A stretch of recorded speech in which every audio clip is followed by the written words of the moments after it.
Hey, welcome back to another Speaker Tech Tuesday. Today, we're talking about my virtual studio tech setup. Specifically, we're talking about adding multiple cameras to your setup. Look, adding additional cameras to your virtual studio makes any virtual session more interesting, but technically, this can be a pain in the booty. So, here on my virtual desk, my virtual rolling desk, I have 4 cameras, okay? 4 cameras in total. I have this little GoPro right here. Boom, boom, boom. That's for like extreme close-ups, crazy close-ups like that.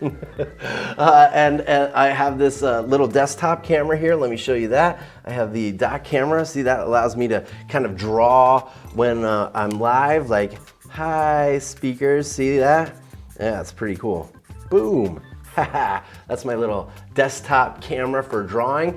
And then I have the main camera here. Okay, this is just my main, boom, desktop camera.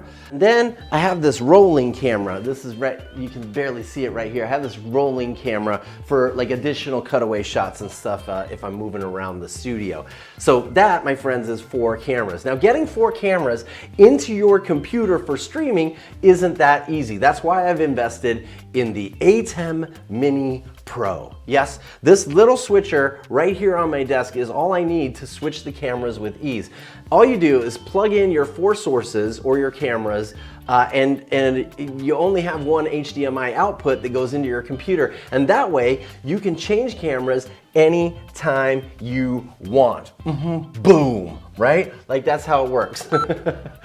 Oh, whoops, I just hit the wrong button. So there you have it, the Blackmagic ATEM Mini Pro HDMI live stream switcher, the really powerful little switcher that expands your camera possibilities. And this is gonna run you about $295, but it is worth it. So what do you do and use to switch your live virtual events? Let me know in the comments below, and I'll see you next week for another Speaker Tech Tuesday tech tip. Here's to a healthy referral tree.